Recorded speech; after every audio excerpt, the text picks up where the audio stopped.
Hello and welcome to CBC Arts Exhibitionists. I'm your host, Amanda Paris. A lot of us go into hibernation in the winter, but as much as I love comfy sweaters and hot drinks, it's easy to feel cooped up when you spend day after day indoors. Don't worry, I've got the solution with an episode filled with adventure across the country and beyond. Today you'll see a giant egg in Alberta that was created using a technological breakthrough, an artist who makes worlds come alive just using paper, light, and a few intricate cuts, and a tattoo artist who sees her work as a subversive act. But if you do want to stay inside, Heartland's Amber Marshall has curated a bingeable list of great horse movies for you to kick off your weekend. I hope you're ready to explore, because this is CBC Arts Exhibitionists.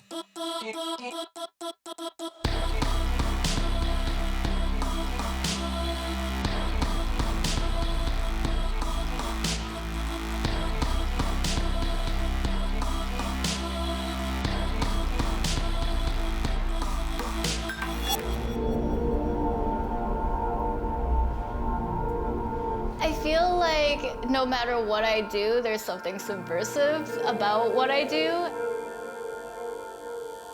I like working by myself a lot. That's always been where I've been comfortable. My name is Liz Kim. I'm a tattoo artist currently based out of Los Angeles, California.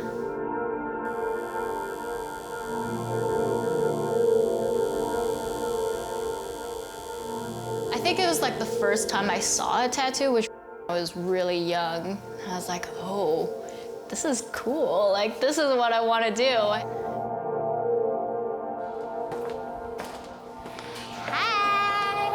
Hey, how are you? Good. Oh my gosh, amazing. Yes, I love it. And we're putting it on your forearm, right? Yeah, here, yeah. Like, right there. Mm-hmm.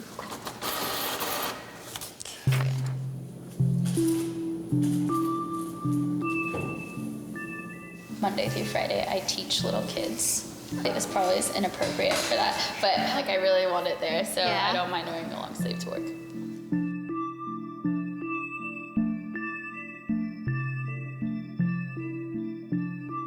I was born in Edmonton.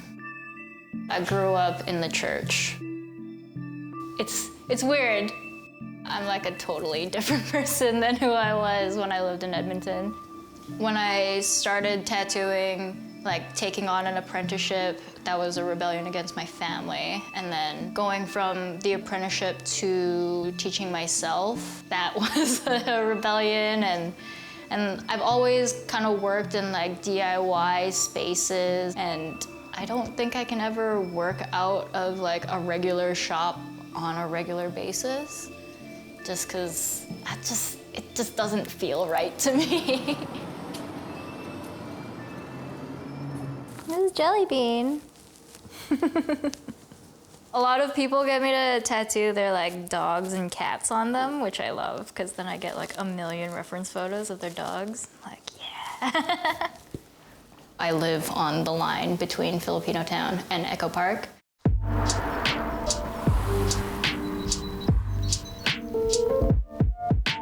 LA in general is just like a bunch of neighborhoods smashed together and calling it a city. I've only been here like a year, and it just feels like home. I'm just like any other tattooer. I like being one-on-one with my clients and it being more of like a chill environment. When I was in Korea, I had like a total breakdown and kind of like tore apart what I was doing so that I could just like kind of go towards an aesthetic that I actually liked instead of doing it for other people, and it's worked a lot better.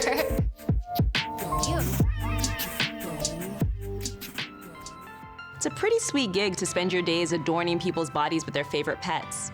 Speaking of beloved animals, we recently hung out with Amber Marshall, star of Canada's longest-running television drama, Heartland. They recently wrapped up their 13th season, proving that the internet may be all about cats, but on TV, nothing takes the place of horses. Here's Amber to give us her rundown of her favorite horse movies. Working on Heartland for over a decade with horses has really made me appreciate being able to capture that on film. Because it's not an easy thing, you know, horses and any animal, you know, you can't just say, okay, show up, stand on your mark, know your motivation, and let's do this scene. They are just living the way that they feel is right in the moment. And as an actor working with horses, I feel like my real performances come from a scene with a horse, because I know that looking into their eyes, they're not involved in the script process. They don't know really what we're doing here. They're just giving me full truth. I'm Amber Marshall, and I am so excited to share my 5 favorite horse movies. So I'm going to start with number 5, which is War Horse.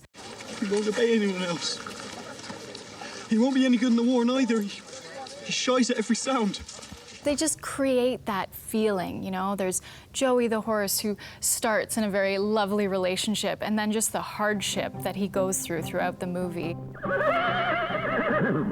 Number 4 would be Spirit. Now, Spirit is an animated movie, so you might think, you know, like, that's not really a horse movie, but if you watch Spirit, you will cry. How they were able to get the emotion that they did through those cartoon horses is beyond me. But I tell you, every time I see Spirit running in the field with the music behind him, I get a tear. Number 3, I'm gonna put My Friend Flicka. Now, this is the original Flicka back in the 40s.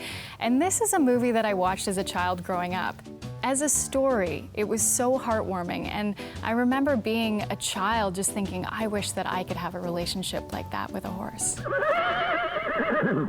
Number 2, The Horse Whisperer. I read this article about what you do for people with horse problems. Well, the truth is, I help horses with people problems. Well, whichever way you want to put it. You dive into the roles and you just feel like there is this connection that is beyond horse and human. We see these moments that horses look to humans for guidance and direction, and in the same time, humans look to horses for that same thing. So The Horse Whisperer really, it's an emotional roller coaster, and I think that it takes the viewer through that journey really well. My number 1 horse movie would be The Black Stallion. There's a scene when the Black Stallion is running on the beach with the young Alec, the child, and I think everyone who watches that movie wants to recreate that moment in their own life. I know I sure did. As someone who loves horses so much, and seeing that connection between horse and child, it's a magical thing. It's almost like the Black Stallion's a big puppy dog running around having fun on the beach. So if you're wanting to bring a tear to your own eye, I suggest checking out any one of those films I just mentioned. There's something about horses and music and just the magic of the two together.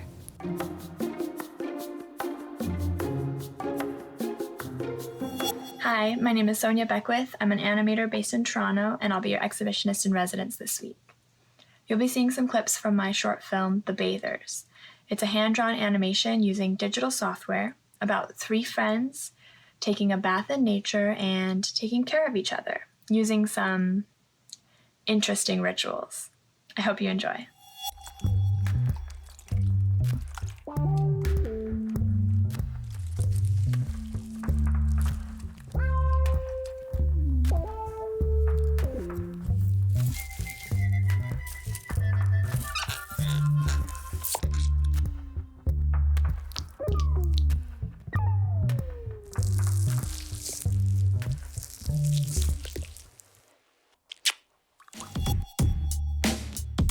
Coming up, find out why this giant egg has become the pride of a small Alberta town.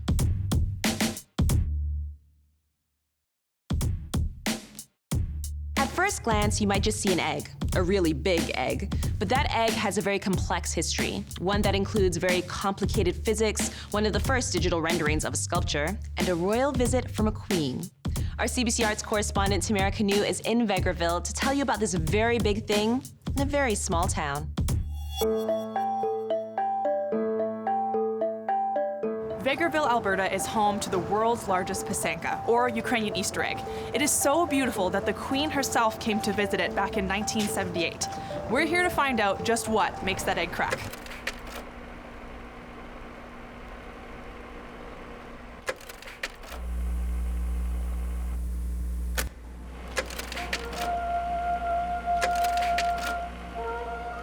Just watch. The yolk is on you. The giant Vegreville Pesenka, that great Easter egg. Generations of egg watchers will come from the world over to see the pride of Vegreville.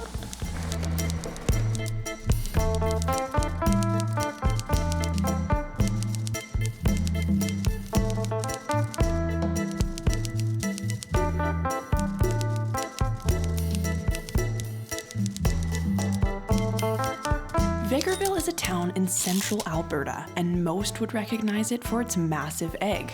It became a town in 1906 and is home to just under 6,000 Albertans. They originally built the egg to commemorate the centennial of the RCMP, but it didn't take long for it to attract the attention of the world, even the Queen.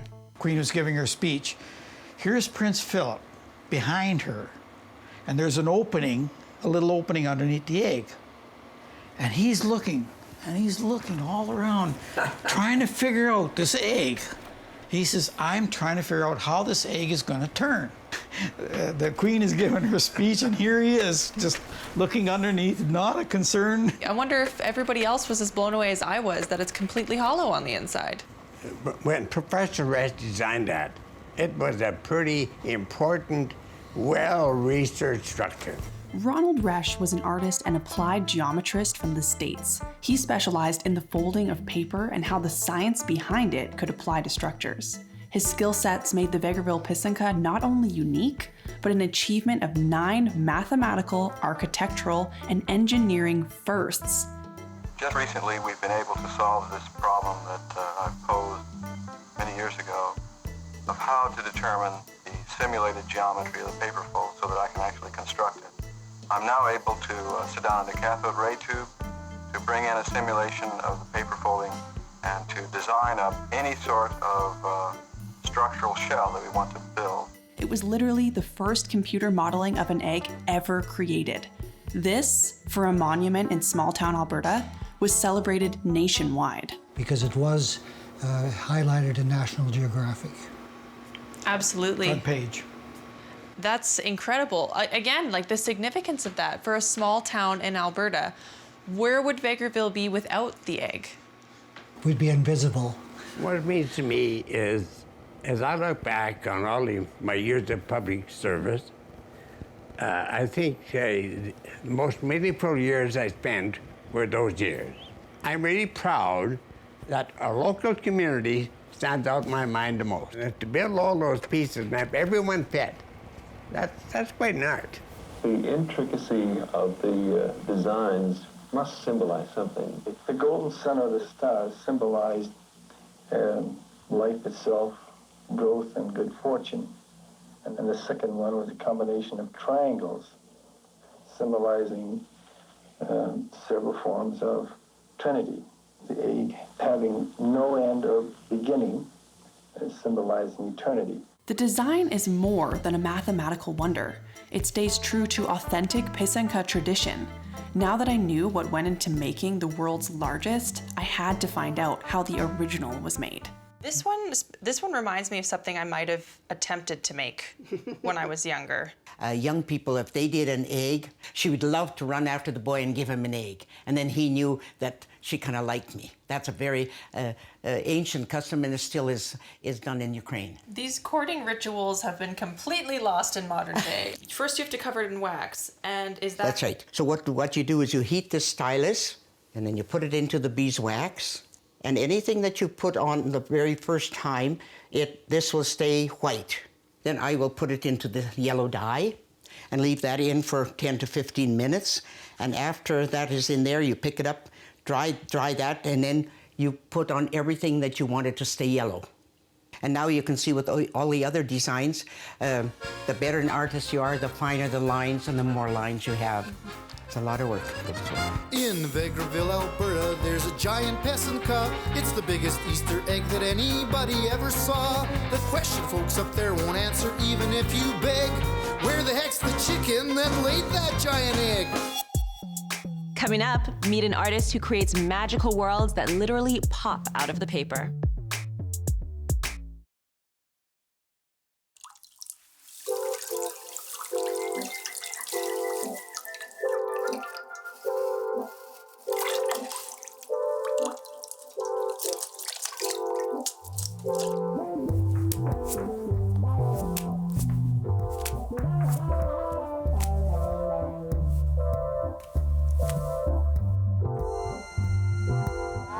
Moving to a new place can be scary. Moving to a new place that is super remote can be very scary.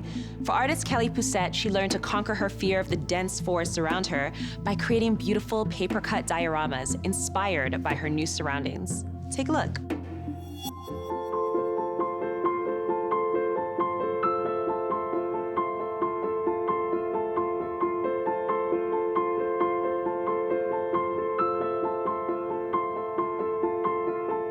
When I was a kid growing up, some of my favorite books were pop-up books and books that had doors in them and little pieces that would fold out and little secrets hidden behind things. And I think I'm always trying to work towards that in my scenes with paper-cut pieces.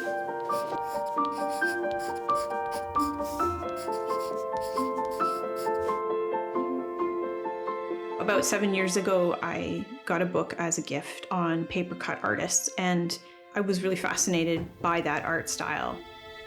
It's so delicate and lacy, and I love the idea of removing pieces of paper and physically creating your picture by cutting something away. I think it's a really interesting process. And I really wanted to pursue that art style. So I started with laying the paper cuts first flat on my desk and using that as the illustration. And that was really enjoyable, but I felt like something was still missing from the illustration. I felt I could make them come alive. One day I just stood them up. I propped them all up on my desk and I arranged my desk lamp so it was shining through them, and it created all these really interesting shadows and this depth that I had been searching for. And I suddenly realized that that's the route I wanted to head with this. I wanted to create these diorama scenes with paper cut pieces, and you can change the mood and the emotion of the scene drastically, all from the way the light is moving through the piece and how the pieces are arranged on your desk or on your paper.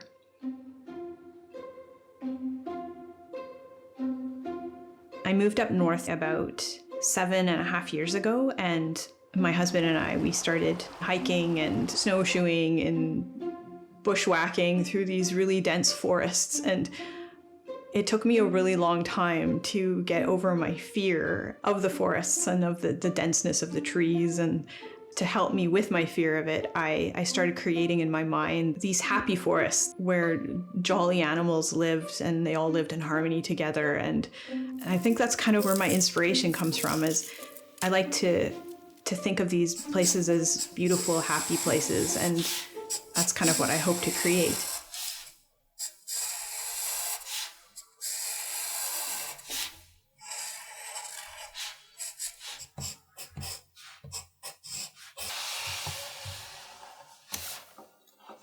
I first draw all the pieces, the elements out, then I cut them out individually, and then arrange them on the surface where they'll be sitting, and then I take a picture of the scene. That picture becomes the illustration itself.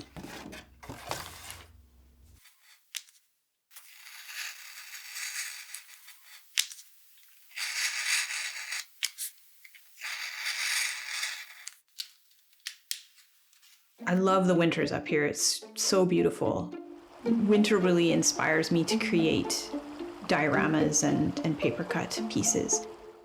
In making these dioramas, it's actually sort of helped me get over this fear of these places. Now when we go hiking or bushwhacking or whatever, I see them as these peaceful, beautiful places that they are, and not so fearful. Creating paper cuts can be challenging and frustrating. They tear, you accidentally cut something off that you didn't mean to cut off. Sometimes I imagine something that's far too detailed and intricate that I cannot possibly cut, even though I'd like to think I could. It's a challenging medium, but it's so enjoyable for that reason.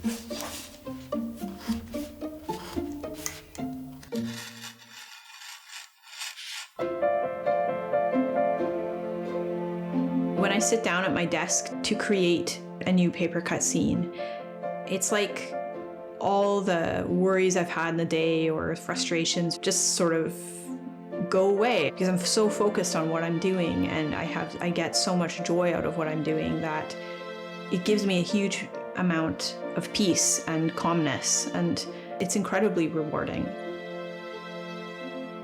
I think I always want it to feel that if somebody's looking at the diorama, they feel like they are stepping physically into it and standing right next to a paper cut tree. That's what I'm always striving for.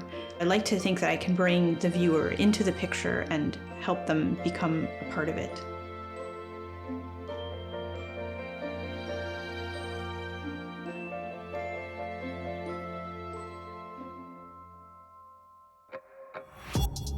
Fun fact, that last video of Kelly Pousette was actually filmed by her husband. We love a dynamic artist duo. If you want to see more amazing paper artists, check out our new digital series, Paper Cuts, on CBC Arts. It just launched this week. If you have an artist that you think should be on CBC Arts Exhibitionist, send me a message on social media. Our handle is @CBC Arts. Tune in next week where we'll be doing another deep dive into the captivating work of Canadian artists. Peace.